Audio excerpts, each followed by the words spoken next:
ભગવાન કૃષ્ણ અને ગાયના સંબંધો શું છે એવી કથામાં આપણને દર્શન કરાવ્યા. અને છેલ્લે કીધું કે ગોબરનું શું મહત્વ છે. તો બધા સંતો કે છે, શાસ્ત્રો કે છે, ગોમય વસ્તે લક્ષ્મી, ગોબરમાં કે લક્ષ્મીજીનો વાસ છે. આપણે કેમ માન્ય કરી લેવું? ગોબરને આપણે વિવિધ રૂપે ઉપયોગ કરી અને લક્ષ્મી ઉપાર્જન કરી શકીએ છીએ. હવે આ બધા ઉરિયા નાન તેન ખાતરો આવ્યા, નહીતર ગાય માતાના છાણના ખાતર બનાવીને જ આપણે ખેતરમાં નાખતા. અને એ ખેતરમાં જે ઉપજ આવતી એ લક્ષ્મીજીનો વાસ જ કહેવાય ને. અત્યારે આપણે આ બધા યુરિયા નાન તેન ખાતરો બધા વાપરે છે. આપણે 2-3 વર્ષથી આપણા જે આ વાડી છે એમાં આંબા છે, એમાં બીજા કોઈ ખાતર નથી નાખ્યા. છાણ, ગાયનું છાણ છે, ગાય માતાજીનું, એ છાણ જ આપણે પૂરીએ છીએ. ગઈ સાલ આપણે અનુભવ કર્યો કે બધા ખેડૂને લગભગ આંબા 20% માન થયા હતા. અને એ ઝાડમાં કેરી જે દર વર્ષે આવતી એનાથી 20% જ આવી હતી. બહુ નુકસાન હતું. આપણે 60% હતા ઉતારો. આપણે તો કોઈ દવા છાંટી નથી, કોઈ ખાતર નાખ્યું નથી, તો 50-60% આપણે કેરી થઈ હતી. મને આપણને શંકા છે કે ભાઈ ઉરિયા નહીં નાખીએ તો આપણી ઉપજ નહીં થાય. પણ આપણે પ્રેક્ટિકલ અનુભવ કરીને જોયો કે ઉરિયાનો એટલો ખર્ચો બચી ગયો, ઉપર દવાઓ છાંટે છે લાખો રૂપિયાની, એ ખર્ચો બચી ગયો, ને પ્લસ આપણે બધા ખેડૂતથી વધારે કેરી આવી હતી. તો આ ખેડૂતને જે લક્ષ્મીનો લાભ છે એ તો મળે જ છે જો ગોબરનો ઉપયોગ કરે તો. તો શાસ્ત્રો કીધું ગોમય વસતે લક્ષ્મી, તો આ ગોબરમાં લક્ષ્મીનો વાસ જ થયો. પછી ગાયનું છાણ કેટલું પવિત્ર છે એ ધર્મની દ્રષ્ટિએ આપણે જોયું કે આપણે હરેક કાર્યમાં ગાયના છાણનું લીપણ કરતા. યજ્ઞ કરવો હોય તો ગાયના છાણનું લીપણ થાય. પછી કોઈ સારું કાર્ય કરવું હોય, સામાન્ય આપણે કહીએ તો રાંદલના લોટા તેડવા હોય તો એ ગાયથી છાણથી લીપે અને એના ઉપર બાજરો રાખે ને પછી માતાજીના સ્થાપન કરે. આ ભૂદેવો છે એ કે ભાઈ તમે ગાયના છાણથી અને ગૌમૂત્રથી લીપી રાખજો, પછી અમે આવશું ને સ્થાપન કરશું. એટલે સારા કાર્યમાં છાણ અને ગૌમૂત્રનો આપણે ઉપયોગ કરતા.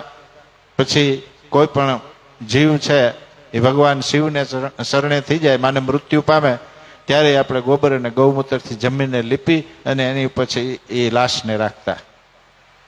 શા માટે? આપણા ઋષિમુનિઓએ એને ધર્મ હારે વણી લીધું કે આ ધાર્મિક કાર્ય છે, પવિત્રીકરણ છે. પણ હવેનું વિજ્ઞાન એમ કહે છે કે ગોબર છે એ કીટનાશક છે. રોગના હરેક જીવાણુને એ ગોબર અને ગૌમૂત્ર મારે છે. તો આ લાશને આપણે નીચે રાખી ત્યારે વિજ્ઞાન એમ કહે છે કે જે કંઈ આ બોડીમાં રોગના જીવાણુઓ હોય, વાયરસ હોય, એ બોડી શાંત થાય. મને શરીર મૃત્યુ પામે ને એટલે એ વાયરસો છે ને એ બોડીને છોડે, એટલે બોડીથી બહાર નીકળે.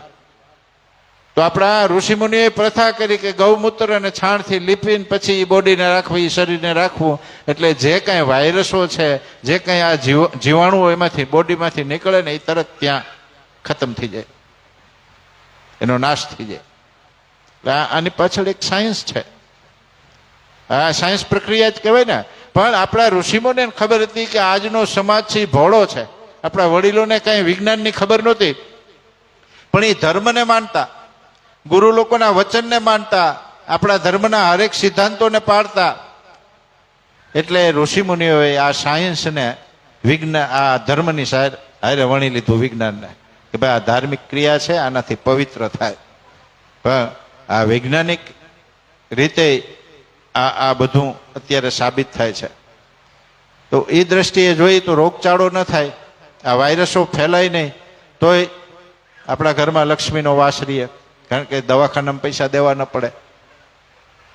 એટલે બધા રીતે જોઈ, બધા એંગલથી જોઈને તો ગોબર અને ગૌમૂત્રનો ઉપયોગ કરવાથી કે આપણે ઘરમાં તંદુરસ્તી વધે, ખેડૂતના ઘરમાં ઉપજ વધે અને આપણા પૈસાનો વ્યય થતો બંધ થાય, એટલે લક્ષ્મીજીનો વાસ થાય, લક્ષ્મીજીનો વધારો થાય. એટલે સંતોએ કીધું, શાસ્ત્રોએ કીધું, ગૌમય વસ્તે લક્ષ્મી, ગોબરમાં લક્ષ્મીનો વાસ છે. પણ એને આપણે સમજીએ તો આ રીતે લક્ષ્મીજીનો આપણા ઘરમાં વૃદ્ધિ થાય, લક્ષ્મીજીની. પણ આપણે જીવન આખું વીચીને જીવવાની ટેવ પડી છે. હવે આંધળું અનુકરણ કરવાની ટેવ પડી છે. એટલે જે કાંઈ વિદેશોમાં થાય છે ત્યાંથી જે કાંઈ રીલે થાય એ બધું આપણે કરવા માંડ્યા છીએ. આપણી સંસ્કૃતિને આપણે ભૂલતા જઈએ છીએ. આપણા વડીલો ક્યાંય સ્મશાન યાત્રામાં ગયા હોય, ક્યાંય એવી જગ્યાએ ગયા હોય તો પાછા આપણે ઘેર આવીને ત્યારે ગૌમૂત્ર છાંટતા. એટલે એ અંધશ્રદ્ધામાં લઈ જતા કે ભાઈ આભડછેટ લાગી ગઈ છે, હવે છાંટો. ગૌમૂત્ર ન હોય તો સોનાનું કોઈ પણ આપણો અલંકાર હોય એને પાણીમાં ડુબાડી અને પછી એ પાણી છાંટતા, જો કોઈને ખબર હોય તો. પવિત્રીકરણ કરતા કે આ ભાઈ બહારથી આવ્યો છે, અશુદ્ધ થઈને આવ્યો છે, અને પવિત્ર કરીને પછી ઘરમાં લ્યો. પણ આજનું હવે આયુર્વેદ અને વિજ્ઞાન એમ કહે છે કે આ ગૌમૂત્ર અને આ સોનાનું પાણી છે ને એ વાયરસોને ખતમ કરે છે. એટલે આપણા વડીલો એ છાંટતા, એટલે બહારથી જે વાયરસ આવ્યા હોય, સ્મશાન યાત્રામાં જાય ત્યારે વાયરસ આવે, પછી બહાર આપણે બહુ ફર્યા હોય, દેશ વિદેશમાં ફર્યા હોય તો આપણા ભેગા જે વાયરસો આવતા, રોગના જે જીવાણુ આવતા, એ સોનાનું પાણી છાંટવાથી યા તો ગૌમૂત્ર છાંટવાથી નાશ થતો અને ઘર આખું તંદુરસ્ત રહેતું. હવે આપણે એ અંધશ્રદ્ધા માની અને એ બધું બંધ કરી દીધું. એટલે અમુક આપણી જે સંસ્કૃતિ હતી, આપણા જે સંસ્કારો હતા ને એની હારે વિજ્ઞાન હતું જ, પણ આજના વિજ્ઞાન એ સમજી નથી શક્યા એટલે એને બંધ કરાવ્યું. અને બહુ મજાની વાત કરીને તો વિદેશી માણસોનો, વિદેશી લોકોનું આ ષડયંત્ર છે કે આપણી સંસ્કૃતિથી આપણે દૂર કરી નાખે તો આપણી સંસ્કૃતિની જે ખુમારી છે, આપણા સંસ્કૃતિના જે ફાયદાઓ છે એ ભારતના યુવાનોને મળે નહીં. અત્યારની વાત કરીને તો હું તમે બધા મોબાઈલમાં એવા બધા વ્યસ્ત થઈ ગયા છે, કોઈને સ્વતંત્ર વિચાર છે જ નહીં અત્યારે. જરી કંઈ ફ્રી થયા એટલે મોબાઈલમાં કાંઈક ને કાંઈક આપણી જે પ્રિય વસ્તુ છે એ જોયા કરીએ છીએ. એટલે આપણે આપણી બુદ્ધિથી તો વિચાર જ નહીં કરી શકીએ કે મારે શું કરવું જોઈએ, મારી માતા પિતા પ્રત્યેની ફરજ હું, ધર્મ પ્રત્યેની ફરજ હું, મારું જીવન સાર્થક કરવા માટે શું કરવું. આવો વિચાર કરવાનો કોઈ સ્કોપ જ આપણી પાસે હવે છે નહીં. એટલે શું થાય? આપણી આર્થિક પરિસ્થિતિનો વિકાસ થાય કે ડાઉન થાય? આપણી સામાજિક પરિસ્થિતિનો વિકાસ થાય? આપણી આધ્યાત્મિક પરિસ્થિતિનો વિકાસ થાય? બધે વિનાશ જ છે. પણ છતાંય આપણે કરીએ છીએ. એમાં હું આવી જાઉં છું, હું કઈ નથી, તમે જાઓ. કારણ કે એક લત થઈ ગઈ છે. આપણે આનાથી દૂર કરવાની એક ષડયંત્ર છે. ગાયનું છાણ, ગૌમૂત્ર, ગાયનું દૂધ, ગાયના ઘી, આનાથી આપણે દૂર કરવા માટે થઈ અને વિદેશી ગાયો આવી. પછી આ લોકોને ખબર હતી, વિધર્મીઓને, કે આ લોકોની તાકાત છે એ ગાય છે, ગીતાજી છે અને ગુરુકુળ છે. હિન્દુત્વની તાકાત તો કે ગાય માતા છે. કોઈ પણ ધર્મ હોય, કોઈ પણ સંપ્રદાય હોય, ગાય માતાની જય બોલાવે છે.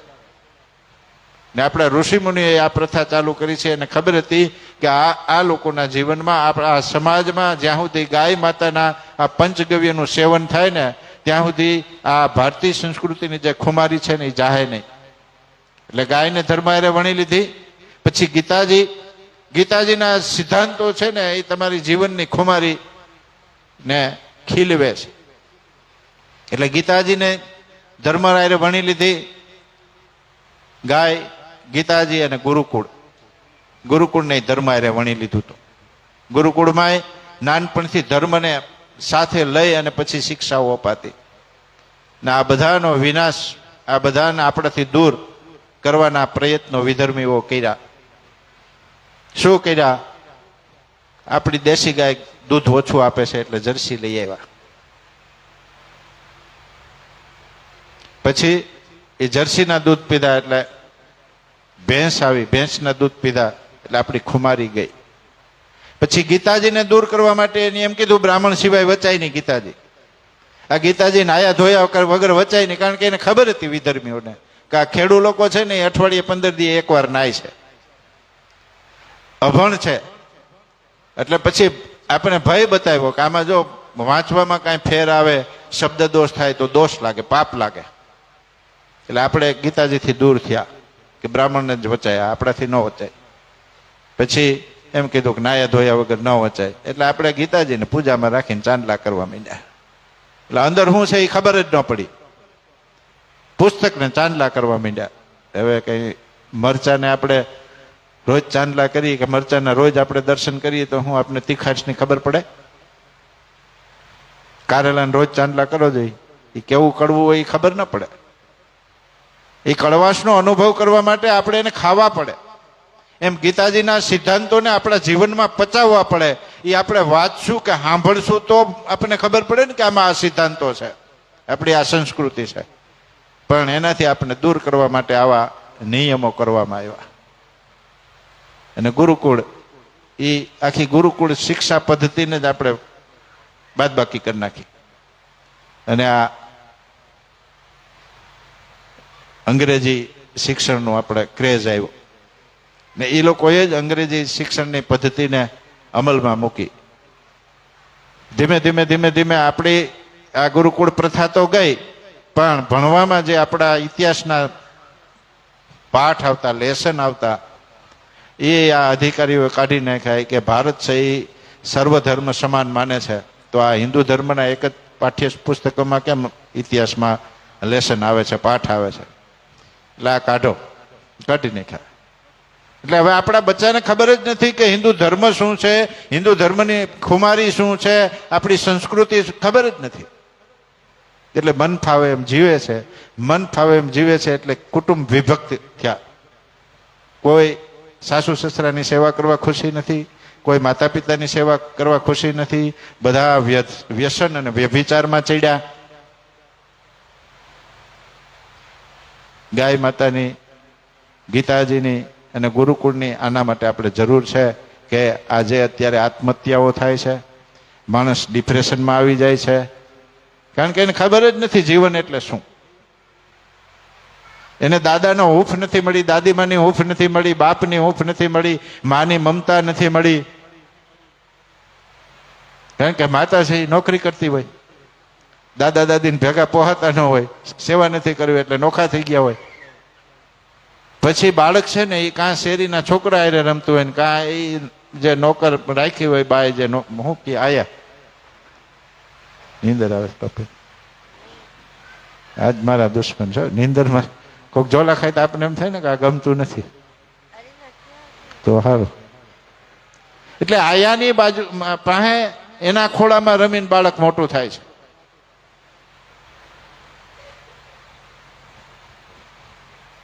અમરેલીની પાછળ બાજુમાં મૂડી ગામ છે, મૂડી.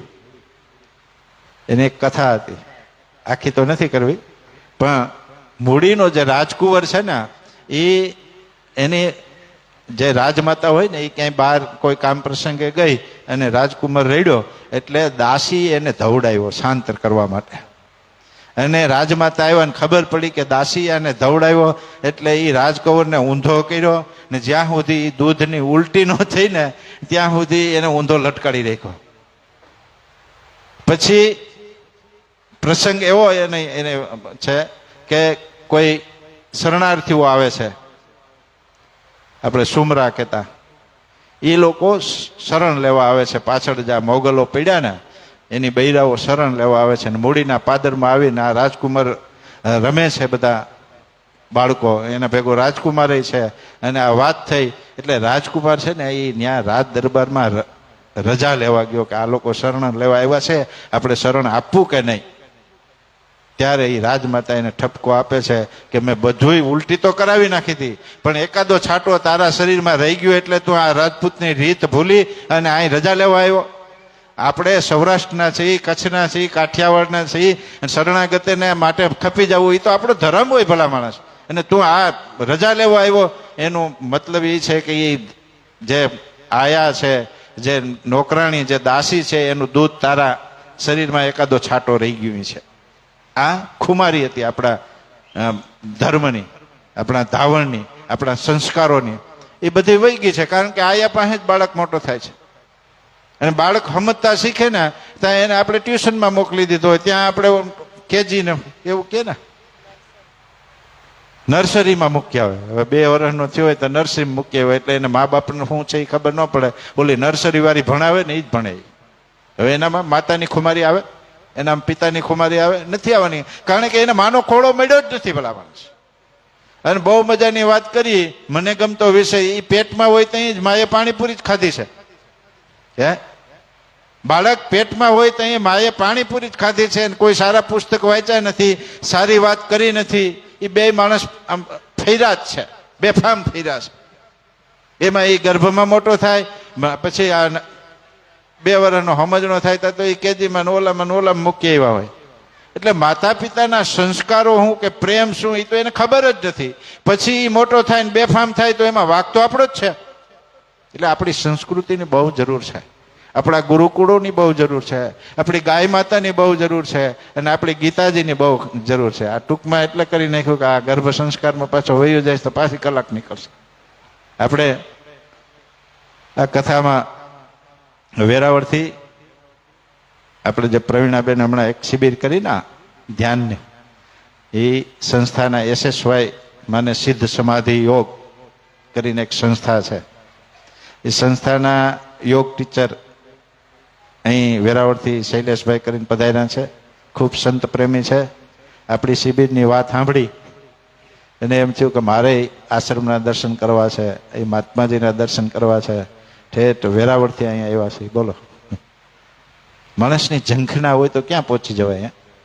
જિજ્ઞાસા અને ઝંખના ભાવ હોવો જોઈએ. આપણે અહીં બાજુના ગામમાં હોય તો આળસ થઈ જાય, હવે કૃષ્ણ બાપુ વાંચે છે, કાલ જઈ આવશું. પણ ભલામણ વાંચે ગમે, પણ કથા તો ભગવાનની જ છે ને. કથાને ધ્યાનમાં રાખી તો કથા તો ભગવાનની જ છે. વક્તા ભલે ને ગમે એ હોય, અને જો તને ભગવાનની કૃપા હશે, તારામાં કંઈક દિવ્ય સંસ્કારો હોય છે, તો એ કથામાંથી હું લેવું એ તો તને ખબર જ પડવી જોઈએ. પણ આપણે એ ખબર નથી એટલે આળસ થઈ જાય છે. આપણને ખબર નથી ગાયનું શરણું શું છે, એટલે આપણે ગૌશાળા પાંજરાપોળો ને એ નકામા લાગે છે. એટલે એની પોતાની એવી ઝંખના થઈ, એને એવો ભાવ થયો કે મારે જવું જ છે આશ્રમના દર્શન કરવા. જેતપુર યોગ ન થયો, મને આવીને કીધું કે મારે જેતપુર નજીક થાય એટલે જેતપુર આવવું, તો પણ યોગ ન થયો. હવે એને યોગ ન થયો એટલે પછી કે ભલે દૂર પડે પણ એક વખત ત્યાં જવું જ છે. આવું જીવને ભાવનાઓ થાય ધર્મ પ્રત્યેની, પછી ભગવાન પ્રત્યેની, આપણા શાસ્ત્રો અને સંતો પ્રત્યે આવી ઝંખનાઓ થાય ને ત્યારે જીવને કંઈક ઉત્પાત થાય છે. ઉત્પાત દેશી ભાષા સમજાય ને? જીવને કંઈક અશાંતિ થઈ જાય. ના હવે આ કરવું જ છે, એ કરવું જ છે એમ થાય ને પછી ભગવાન યોગ ઊભા કરે છે. અને યોગ ઊભા કરે પછી બધું સામાન્ય થઈ જાય, બધું મળે છે. એવા જિજ્ઞાસુ શૈલેષભાઈ કરીને SSY ટીચર, SSY ને ટીચર છે, એ આપણે વેરાવળથી આવ્યા છે. તો એને કહીએ આપણે 2 માણસ, જો આપણા શાસ્ત્રોમાં કીધું સજોડે ભક્તિ કરવી, 2 માણસ ભક્તિ કરે છે ને 2 માણસ SSYમાં સક્રિય છે ને 2 માણસ એક સાધુને મળવા માટે જ આવ્યા છે. તો એને કઈ વ્યાસપીઠ પાસે જાય અને એનું કૃષ્ણા બાપુ શાલ ઓઢાડી અને પ્રસાદી છે આ ઓઢાડીને સ્વાગત કરશે.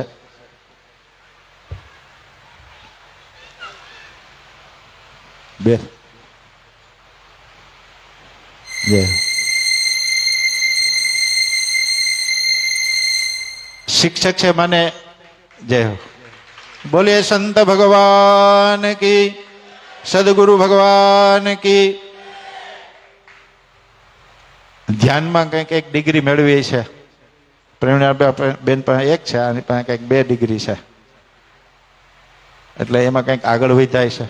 પછી સાથે સાથે આપણે હર્ષની વાત એ છે કે મને કીધું રામજી મંદિરે કે અમે જઈએ છીએ અને ત્યાં રામકથા દરરોજ સત્સંગ કરું છું.